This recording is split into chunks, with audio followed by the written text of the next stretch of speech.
Hello, everybody.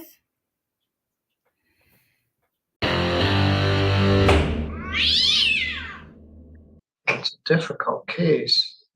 Mr. Paschal was arrested on February 29th for operating while intoxicated with a high blood alcohol level. He was pulled over. Actually, he was asleep in the Marathon gas station with a very high blood alcohol level. He was arraigned April 9th, pled not guilty, and my recommendation, appointed an attorney, set it for pretrial for May 3rd. That day, or the very next day, the defendant got arrested again in DeKalb County, Indiana, with a troubling set of facts for operating while intoxicated and having a gun in the car. And that case is still pending in DeKalb County, and they are watching this proceeding to figure out what they're going to do. Mr. Matthew Huff is here, and he's prepared the screening report. I know he put a lot of time and thought into this because he's been working on it. We've had a couple of intermediate discussions between time of the plea and now. Ms. Strong, what would you like me to know here? Thank you, Your Honor. First, I would thank Mr. Huff for putting together this report and considering my client for probation. There are a couple of notes I would like to make in regard to the report. There was a substance abuse assessment done through Pivotal that has been provided to Mr. Huff. And I was inquiring about it. I haven't seen it. And my client has been participating in AA meetings very frequently since the beginning of this case. I have no expectation that he would not be a good probation. Define participating. And I'll let him speak with that. Okay. Yeah, I started going to AA twice a week. I've gone to Celebrate Recovery a few times. I ordered the books for AA online. I've been reading those at home. But yeah, I've been participating in the AA program. Which AA? I go to the one in Three Rivers at the Carver Center, and then the one right here across the street on Thursdays. Go ahead, Strong. And Your Honor, in speaking to a note that Mr. Huff makes on the last page of the report, this is a first drunk driving offense. While he does have one pending in another county, I would ask the court, while we are at the time of sentencing, he has not been found guilty of that offense. He has not been proved guilty beyond a reasonable doubt in front of a jury of his peers. I believe that it flies in the face of the presumption of innocence to really weigh that in determining a sentence here. Well, you're right. He hasn't been convicted, but he got arrested for drunk driving the morning after he was here in my court, which certainly indicates there's a significant issue. And that drunk driving in Indiana, that he disclosed that to me at the onset of the case. I disclosed that to the prosecutor immediately upon finding out about it. And this plea deal was made above board with that information being known to the prosecutor's office. And the predication for an impaired was because my client he started a business when he was 24, and that business supports his family. It employs multiple family members. He is in charge of that, and he's been operating it for a substantial amount of time.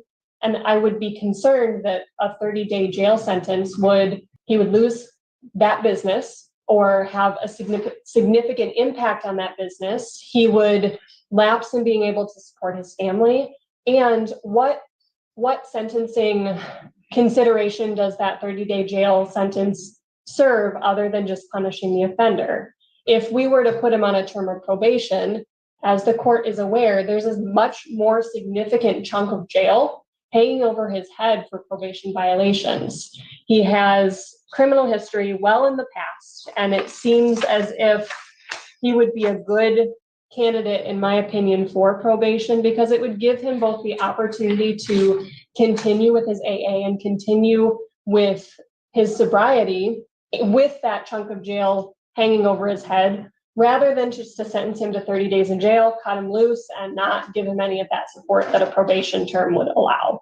We have some concerns about the logistics of him being on probation. Now, this was a gift from heaven to get a impaired driving plea. Impaired will allow you to keep a restricted driver's license. Your blood alcohol was about 4 times the legal limit, and you got arrested for drunk driving the very next day. And the prosecutor knew all that and still gave you the gift of an impaired driving. So you will have the ability to drive to and from work in the course of employment, treatment, school, other things. My concern is most of your work is in the Indianapolis area, and you're gone during the week, and the ability to do treatment and testing under that sort of circumstance is a concern. Secondly, Indiana may drop the hammer on you. They were not aware of this. They are now. They have not charged you with being a felon in possession of a firearm, and I got the impression that they're going to. But that's outside my purview. As your lawyer indicated, that happened after this, and you have not been convicted of it, but it's looming in the background. One concern, and I'll let you speak, and Matt had some of these same concerns. Lucas has endorsed that his outcomes for treatment are whatever my lawyer needs. Based on the assessment, is recommended that Lucas engage in substance abuse treatment services. However, the client declined this level of care at this time. He wants to wait until after the court cases are completed to engage in services, which case maybe I ought to just put you in jail and then you can do it when you get out. So you don't really want to do services, but you don't really want to do jail. So you got your toe in the water, but you're not swimming. What would you like me to know? Well, first, the reason that me and the substance abuse evaluation people, I didn't know if there was going to be court recommended treatment after, since I was already doing 2 Alcohol Anonymous a week. I didn't know what they were going to recommend. And I mean, I still have to have time to do everything else that I do in life.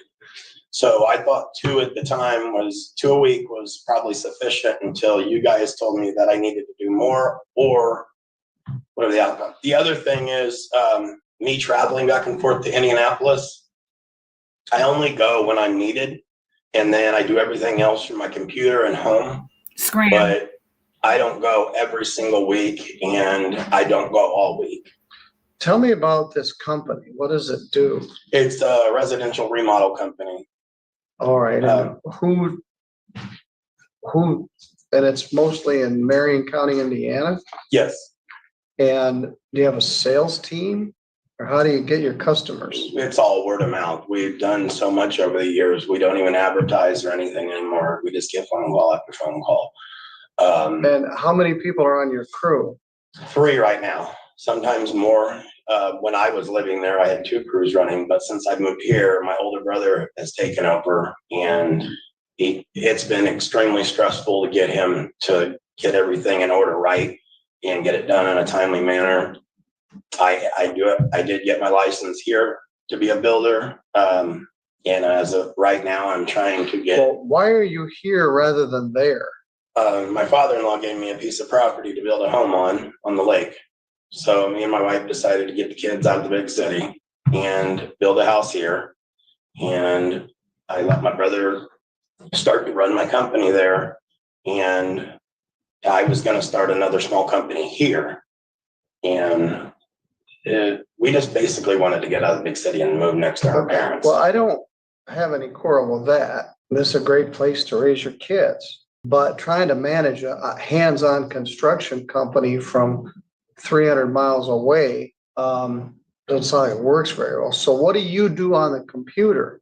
I do estimates. My brother will go to the meetings, take notes and everything. I do all of the estimates. I take care of all of the like payments to like lumber companies, credit cards, things like that. I write checks and send them out. The most of the time that I go down there is when there's something that my brother doesn't know how to do yet.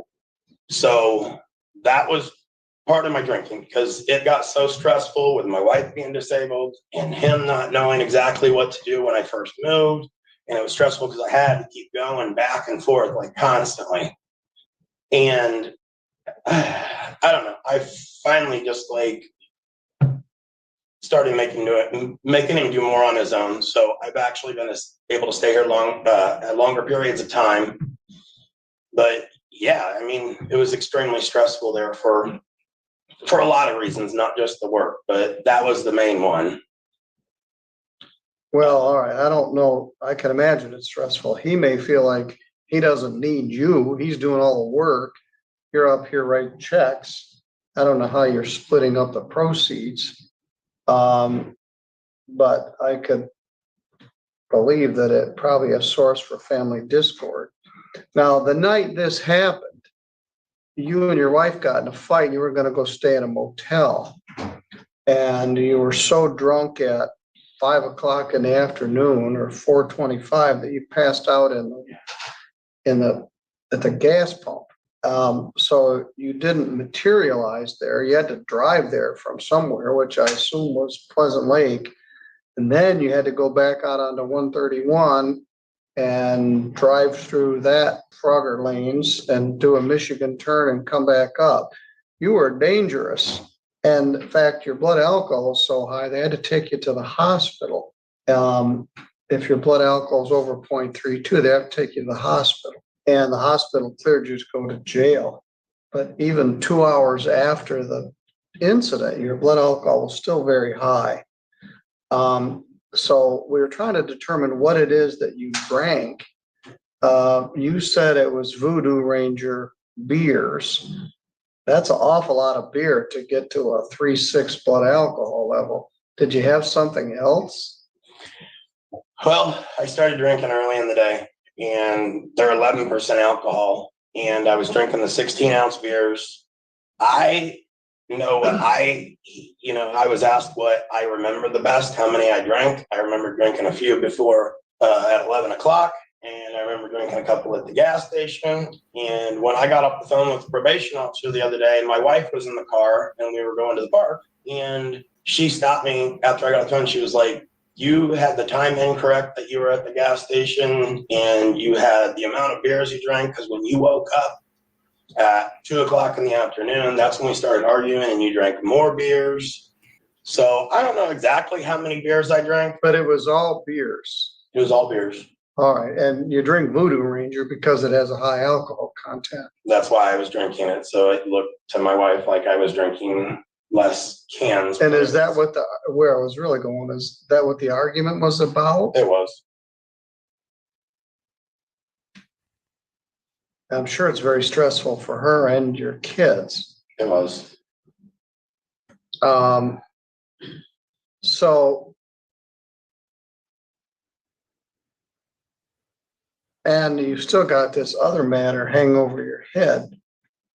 I know Luke put a lot of thought into this, and he's struggling with how sincere you are about the need for treatment, or you just want to do it because you don't want to go to jail, and was going to give you a big giant wake-up call. Because what could happen is you could just go to jail for mow lawns all summer. County jail. Mr. Huff, what's your thought here? Thank you, Your Honor. Well, obviously, this is a very difficult situation. The court's familiar with my recommendations, which are typically for a period of probation, especially in cases where I think we've got a severe substance use disorder. The state's made it clear that that's the purpose of probation, is for rehabilitation and only for rehabilitation. The only thing that eventually steered me off to making a different recommendation that I typically do is that hesitance to simply, I shouldn't say simply, because it's not simple to admit that there's a substance use disorder. I'm sure it's a very difficult thing. But to really take that bull by the horns, so to speak, I didn't get that sense. Now, granted, I only meet with defendants for an hour. I don't get their whole life story. I don't get to know them all that well. I realized that Mr. Pascal is a real person. He's a real father. He's obviously a successful business owner, and he's responsible for providing the livelihood for his family. However, it's concerning when you're 4.5 times the legal limit at 5:45 at night, and then you're on bond. I guess I would also concur with with Ms. Strong that, yeah, he shouldn't be treated as if he has a second OWI offense and he's been convicted of that. But it's certainly relevant that while on bond, he's still doing the same thing, whether if that's drinking and driving or just drinking. But being a 0.16 at 9 o'clock in the morning is worth considering, even if it's not. Now, same that level. was 2 months after this. So this was February 28th and the Indiana incident was in April. April 10th, yeah. So a month and a half later, so things were still not good. After this arrest, you bonded out, still stressed with your family? Yeah, and then the arrest here stressed me out some more, but I had stopped drinking for about a month, and then I got some news about my family, and that's the reason I drove to Indianapolis that day. And anyway, yeah, on my way back, I got a hotel and I got pulled over the next morning. Well, and again, your lawyer points out you didn't get convicted of that, but the facts are troubling. You're going almost 90 miles an hour. It's like you just don't care at that point. Right the next day after I saw you. So when did you have your last drink? That day. In Indianapolis, in DeKalb County? Correct. Well, the night before, early morning.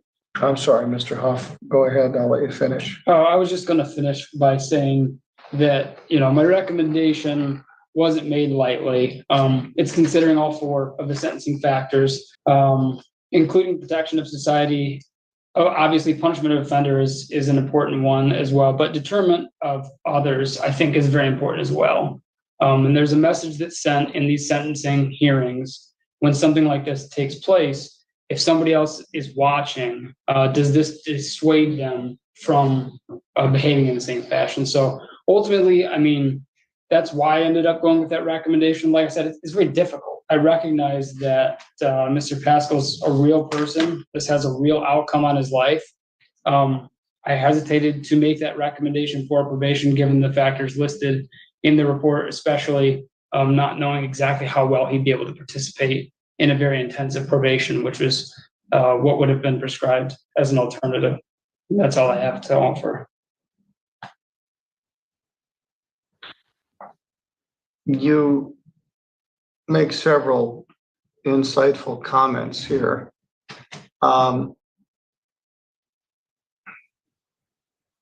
It appears that Mr. Paschal has a severe substance abuse disorder.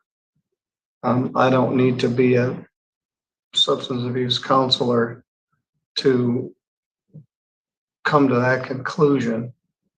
The high level of the blood alcohol content and the subsequent arrest the day after he was here. Mr.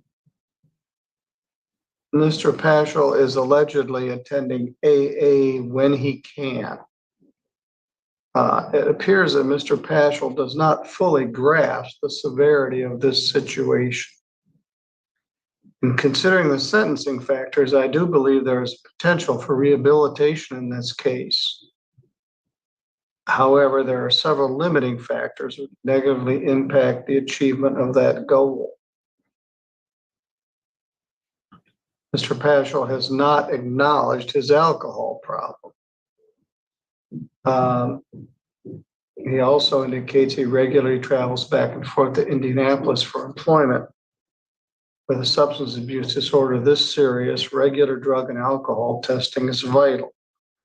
It is unclear if Mr. Paschal would be able to fully participate, even if he was open to this idea. So your recommendation was a straight jail sentence and then let DeKalb deal with him. I'm not sure. Do you have a lawyer in Indiana? Public defender. Okay. And what's your next proceeding down there? It's in September. But nobody wants to go to jail. And he does have a substance abuse disorder and he's going to live here and he's going to have kids here and he's going to have a family here. His father-in-law's been here with him every time. So he has people that are looking out for him, so I can just give him jail and let him get drunk the day he gets out. So I'm gonna try a combination of this. This all could be undermined by what Indiana is gonna do. If Indiana charges you with being a felon in possession of a firearm, you can go to prison in Indiana. And I don't know what they've got in mind. You're not presently charged with that. But I'm gonna try to keep you sober. I'm gonna do a 12-month probation. I'm gonna sentence you to 35 days jail, credit 1, leaving 34 days to serve. Of the 35 days, 30 are deferred. You got 4 days to do. Would the court consider those to be scheduled? No, he gets to do the 4th of July weekend in the St. Joe County Jail. I want to get his attention. And the fine is 0. This takes money away from his family. There's a $75 crime victims' rights fee, a $50 state minimum fee. Cut the screening fee in half. The attorney fee is $150. And there's $480 probation oversight fee. Was there a police reimbursement? It was not listed in the police report. And usually the prosecutor would give us that, and they're not here. There was a blood draw. It's a sheriff's department case. We'll do $125 police reimbursement to the sheriff's department. Your Honor, I believe it was the Three Rivers city, the city of Three Rivers. Was it Nathan Ritchie is a Three Rivers officer? I guess it wasn't under city ordinance because it was high blood alcohol level. There's a $75 crime victims' rights fee, a $50 state minimum fee, just $125 and costs that go with everything. Screening fee is $50, $480 oversight fee, which could actually cut in half at $125. This could be amended if they put you on probation. You don't live down in DeKalb County. It's sort of in between here and there. So I'm not sure what is going to come of that. I don't have any bond. We're gonna do the the victim impact panel, substance abuse counseling and treatment as directed, alcohol and drug testing. No drugs and no alcohol. And I want you to continue AA or support group. I'll try a probation and hang some jail over your head. You've also earned some. While everybody else is out celebrating the 4th of July, you're gonna have 4 days to think about this. When you get out next week, I want you to come see Mr. Huff at the probation department. You wanna see him now or when he gets out of jail? It'll be intake when he gets out of jail. All right, next Monday when you get out, you'll go, today's Wednesday, Wednesday to Thursday, Thursday to Friday, Saturday to Sunday. You'll get out Sunday. And I want you to come in and see Mr. Huff on Monday. All right, you're good to go. Thank you, Your Honor. What charge do you want this under, sir? Impaired driving. 30 days deferred, Okay. Thank you. 4 days. You guys are the best. Be safe, be well, sleep sweet, and much love.